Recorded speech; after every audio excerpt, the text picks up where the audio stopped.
Hey everyone, and welcome to our deep dive. We're partnering with masalamonk.com today to explore Ayurveda Oh, wonderful. and the fascinating concept of the tridosha, Yes. these fundamental energies that really shape our well-being. You're right. Think of it as a roadmap to understanding your unique nature and finding balance in a Absolutely. world that's constantly pulling us in Yes. different directions. Yes. So, What's so intriguing about Ayurveda is that it goes beyond simply addressing symptoms. It's about understanding the root causes of imbalance right. and making choices that support your overall health and vitality, Yeah. a concept that resonates deeply with Masala Monk's approach to food and wellness. Okay, so Ayurveda is this ancient Indian system of medicine, right? Yes, But it feels like it's having a real moment in modern wellness. it is. What's the deal with that? Well, Ayurveda views the body and mind Okay. as interconnected, Mhm. recognizing that our physical health, Right. mental well-being, Yeah. and even our spiritual connection are all intertwined. Oh, wow.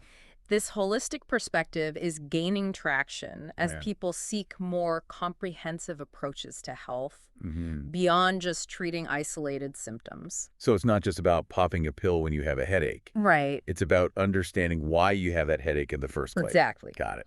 And that's where the tridosha comes in. Okay. Vata, Pitta, and Kapha. Okay. These three fundamental energies, or doshas, Hmm. are believed to govern everything from our digestion to our emotions. Wow.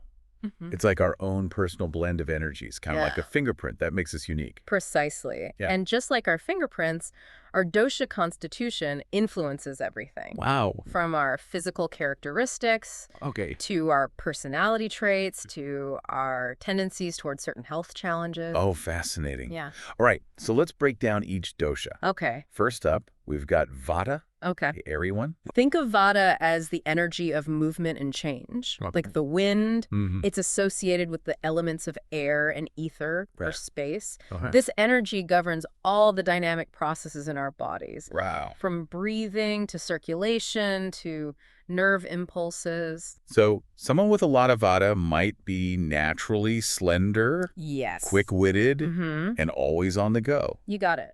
Yeah. They might also be the life of the party, Yeah. full of creative energy and enthusiasm. Right. But when Vata is out of balance, Okay. that same energy can manifest as anxiety, insomnia, Mm. or digestive issues. Right. It's like the wind whipping up into a frenzy. Yeah, like a whirlwind. Exactly. Now, what about Pitta? Okay. That one sounds intense. Pitta is the energy of transformation, Okay. like fire. Mm. It's associated with the elements of fire and water Okay. and governs processes like digestion, metabolism, Oh, wow. and even our intellect and drive. I imagine Pitta types as being super sharp-driven Yeah, absolutely. and maybe a little fiery. They are. They're often natural leaders, Mm-hmm. quick to grasp new concepts, Yeah. and passionate about their pursuits. Right.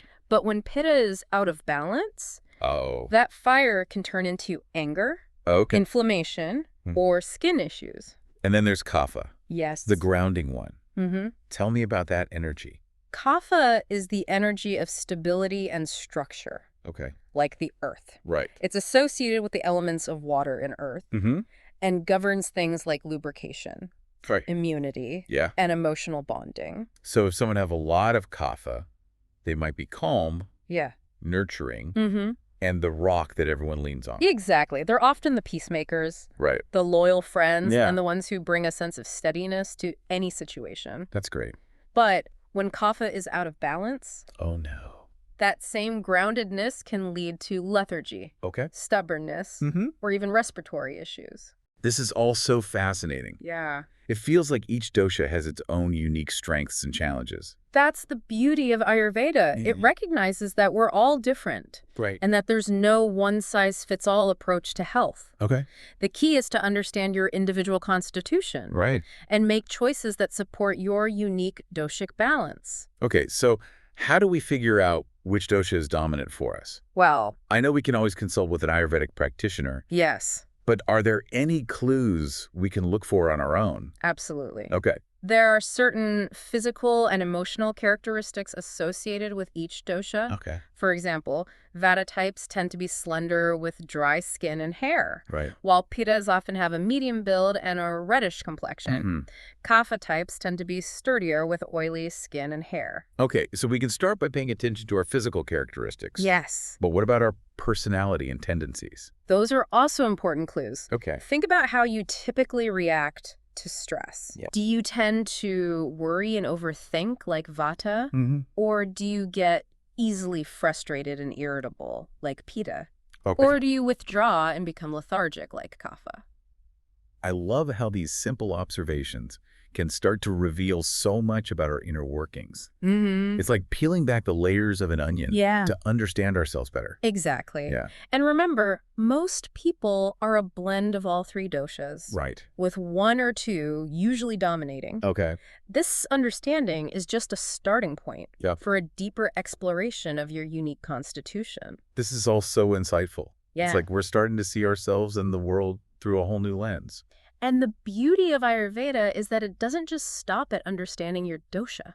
Oh. It offers a wealth of practical guidance Right. on how to live in a way that supports your unique constitution and brings you closer to a state of balance. That's what I'm really excited to delve into. Yeah. So in part 2, we'll explore how we can actually apply this knowledge to our daily lives. Right. Exactly. We'll discuss the specific dietary and lifestyle recommendations for each dosha and how we can use this ancient wisdom to navigate the challenges of our modern world. Can't wait to dive deeper. Great. See you in part 2. Sounds good. Welcome back to our deep dive into Ayurveda and the power of the Tridosha. In part 1, we explored what each dosha represents Vata, Pitta, and Kapha, and how those energies influence our unique characteristics and tendencies. No, I'm really curious to get practical. Okay. How can we actually use this knowledge to make choices that support our well-being? I know the Masala Monk article we're referencing mentions tailoring your diet and lifestyle based on your dosha. That's a key principle in Ayurveda. It's all about making choices that harmonize with your dominant dosha. For example, since Vata is characterized by air and movement, those with a predominantly Vata constitution benefit from routines and choices that are grounding and warming. So for someone like me who tends toward Vata, what kind of foods would be grounding and warming? Think cooked, comforting meals like soups and stews. Root vegetables and warming spices like ginger and cinnamon are great for Vata. And try to avoid anything too cold, dry, or raw, like salads or iced drinks. Those can actually aggravate Vata's airy nature. It's almost like you're countering those qualities with their opposites, like fighting fire with water, but in this case, it's calming the wind with warmth and nourishment. That's a great analogy. And it applies to all the doshas. For Pitta, which is associated with fire, cooling foods are key. Think cucumbers, melons, and leafy greens. Pitta types also benefit from avoiding spicy foods and caffeine, which can further stoke their internal fire. So instead of reaching for that extra spicy curry, someone with a lot of Pitta might opt for a cooling coconut milk-based curry instead. I love how food choices can be so strategic. Exactly. And for Kapha, which tends toward heaviness and stagnation, light and stimulating foods are best. Think cooked vegetables, legumes, and spices like ginger and black pepper. That makes sense. But Ayurveda isn't just about food, right? Right. What are some other ways we can bring our doshas into balance? Ayurveda emphasizes a holistic approach. Along with diet, lifestyle plays a huge role. For Vata, maintaining a regular routine is crucial. Going to bed and waking up at the same time each day, eating meals at regular intervals, and incorporating calming activities like gentle yoga or meditation can really help ground Vata energy. That makes so much sense. I know my routine gets thrown off. I definitely feel that Vata imbalance as anxiety and restlessness. What about Pitta? How can they manage that fiery energy in their lifestyle? For Pitta, it's crucial to prioritize stress management. Engaging in cooling activities like swimming or taking walks in nature can help soothe that internal fire. They should also avoid overworking and make sure to schedule time for relaxation and leisure. It's almost like giving yourself permission to chill out, which I think we could all use a little more of in today's world. Now, for Kapha, what kind of lifestyle recommendations would help them feel their best? Kapha benefits from activities that encourage movement and stimulation. Regular exercise is key, especially invigorating activities like brisk walking or hiking. They also thrive in stimulating environments and can benefit from trying new things to break out of routine. So instead of that Netflix marathon, maybe a Kapha person would be better off trying a new dance class, or exploring a different part of town. Exactly. It's all about finding activities that enliven and energize. This is all so insightful. It's Yes. amazing how we can use these simple principles to make choices that support our unique needs. It's like having a personalized roadmap to well-being. And what's really fascinating is how Ayurveda seamlessly integrates with our modern lives. It's not about living in an ashram or following rigid rules. It's about making conscious, informed choices that fit into your individual lifestyle. I love that. So even in our busy, modern world, we can still benefit from these ancient practices. Absolutely. For example, if you're a Vata type who travels frequently for work, you can pack warming snacks like nuts and seeds, prioritize getting enough sleep, and incorporate grounding activities like gentle stretching into your routine. That's such a great example. It's about adapting these principles to fit your unique circumstances. Exactly. And the beauty of Ayurveda is that it's a journey of self-discovery. As you learn more about your dosha and experiment with different practices, you'll gain a deeper understanding of what truly nourishes and supports you. This is so empowering. I feel like I'm starting to understand myself and the people around me in a whole new way. And that's just the beginning. In part 3, we'll explore the modern relevance of Ayurveda and how it's being integrated into contemporary healthcare. We'll also discuss how Masala Monk approach to food and wellness aligns with these ancient principles. I can't wait to dig into that. See you in part 3. Welcome back to the deep dive. It's amazing how much we've covered from the basics of Ayurveda to the nuances of each dosha.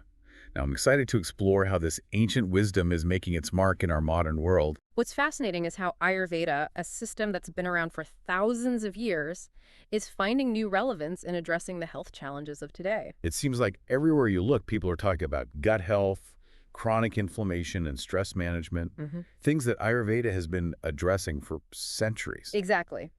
Ayurveda emphasizes a preventative approach, focusing on maintaining balance and promoting vitality rather than just treating symptoms. It aligns beautifully with the growing movement toward holistic and integrative health. So instead of just popping a pill to mask a symptom, we're looking at the root causes and making lifestyle changes that support our overall well-being. Precisely. And that's where the concept of the doshas becomes so powerful. By understanding our unique dosha constitution, we can tailor our diet lifestyle and even our environment to promote balance. For example, I'm starting to think about my own Vata tendencies. Creating a calming and grounding routine seems essential, especially in our fast-paced world. That's a great insight. And for someone with Pitta dominance, prioritizing stress management and incorporating cooling practices into their routine would be key. It's like having a personalized toolkit for navigating life's challenges. But how does Ayurveda fit into our current healthcare system? It seems so different from conventional medicine. There's a growing recognition that these two systems aren't mutually exclusive. In fact, they can complement each other beautifully. Many healthcare practitioners are embracing an integrative approach, combining conventional treatments with Ayurvedic principles. So it's not about choosing one over the other, but rather finding ways to integrate them for a more holistic approach to health. Exactly. For example, someone might use conventional medicine to manage a specific condition while incorporating Ayurvedic practices like yoga, meditation, and dietary changes to support their overall well-being and prevent future imbalances. I love how this approach empowers individuals to take an active role in their health journey. And it's important to note that scientific research is starting to validate many of the principles and practices of Ayurveda. Studies have shown the benefits of Ayurvedic herbs and spices in reducing inflammation, improving digestion, and even boosting cognitive function. So it's not just ancient wisdom, there's actual scientific evidence backing it up. Precisely. And as more research is conducted, we're likely to see even greater integration of Ayurveda into mainstream healthcare. This is so exciting. It feels like we're on the verge of a real paradigm shift in how we approach health and well-being. And that brings us to our partner for this deep dive, Masala Monk. How does their philosophy align with these Ayurvedic principles?